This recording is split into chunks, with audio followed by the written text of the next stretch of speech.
Hotel ದೇವರಾಣಿ ಗೊತ್ತಿರಲಿಲ್ಲ. ಹಿಂಗೆ ಆಕಸ್ಮಿಕವಾಗಿ ಬಂದೆ, ಕೆಳಗೆ ಪೋಸ್ಟರ್ ನೋಡಿ ಊಟ ಮಾಡೋಣ ಅಂತ ಬಂದೆ. ಇವತ್ತು ಶನಿವಾರ, ಹಾಗಾಗಿ ನಾನು ಒಳ್ಳೆ ಊಟ ಹುಡುಕ್ತಿದ್ದೆ. ನಮ್ಮ ಚಿತ್ರದುರ್ಗದಲ್ಲಿ ಖಾನಾವಳಿಗಳು ಅಲ್ಲಿ ಇಲ್ಲಿ ಚೆನ್ನಾಗಿ ಒಳ್ಳೆ ಊಟ ಸಿಗೋದು. ಆದರೆ ನಾನು ಎಲ್ಲ ಕಡೆ ಒಳ್ಳೆ ಊಟ ತಿಂದಿದ್ದೀನಿ. ಬಟ್ ನಮ್ಮ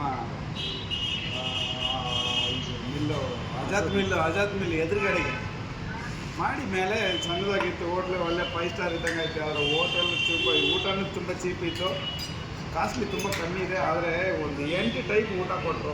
8 ಟೈಪ್ ಪಲ್ಯ, ಚಪಾತಿ, ರೊಟ್ಟಿ, ಗಿಟ್ಟಿ ಅಂತ ಏನೋ ವೆರೈಟಿ ತೃಪ್ತಿಯಾಗಿ ಊಟ ಮಾಡಿದೆ. ತುಂಬ ಸಂತೋಷ ಆಯಿತು ಅಣ್ಣ, ಥ್ಯಾಂಕ್ ಯು. ಊಟ ಭಾಳ ಚೆನ್ನಾಗಿ ಮಾಡಿದೆ. ಅಡುಗೆನೂ ಊಟನೂ ಮನೆ ಊಟ ಇದ್ದಂಗೆ ಐತಿ, ಗ್ಯಾರಂಟಿಯಾಗಿ. ನೀವೆಲ್ಲರೂ ಒಂದ್ಸರಿ ಎಲ್ಲರೂ ಫ್ಯಾಮಿಲಿ ಸಮೇತ ಎಲ್ಲರೂ ಭಾನುವಾರ ಶನಿವಾರ ಇಂಥ ಟೈಮಲ್ಲಿ ರಜಾ ಇತ್ತು, ಮನೆಯಾಗೆ ಎಲ್ಲರೂ ಹೊರಗಡೆ ವೆಜಿಟೇರಿಯನ್ ಊಟ ನಾವು ಮಾಡ್ಬೇಕಂದ್ರೆ ಒಂದು ಸರಿ ಇಲ್ಲಿ ಬಂದು ಫ್ಯಾಮಿಲಿ ಸಮೇತ ತಿಂದೋಗಿ ಫ್ಯಾಮಿಲಿ ಮೀಟಿಂಗ್ ಮಾಡಿಕೊಂಡೇ ಊಟ ಮಾಡ್ಬೋದು. ಪಕ್ಕದಲ್ಲೇ ಮೀಟಿಂಗ್ ಹಾಲು ಕೂಡ ಮಾಡಿದ್ದಾರೆ, ಮೀಟಿಂಗ್ ಮಾಡಿಕೊಂಡೇ ಊಟ ಮಾಡ್ಬೋದು. ಏನಾದ್ರು ಸಣ್ಣ ಪುಟ್ಟ ಒಂದು ಫಂಕ್ಷನ್ ಇದ್ರೂ ಬಂದು ನಾವು ಮಾಡ್ಬೋದು. ತುಂಬ ವಿಶಾಲವಾಗಿದೆ ಜಾಗನೂ, ಊಟನೂ ತುಂಬ ಚೆನ್ನಾಗಿತ್ತು.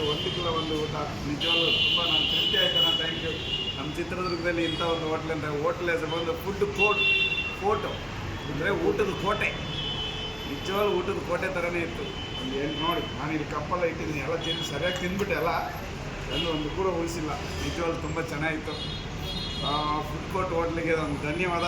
ಒಳ್ಳೆ ಹೋಟ್ಲ್ ಮಾಡಿದ್ರೆ ಒಳ್ಳೆ ಊಟ ಇತ್ತು. ನಾನು ಥ್ಯಾಂಕ್ ಯು ನಾನು ತುಂಬ ಖುಷಿ ಆಯಿತು.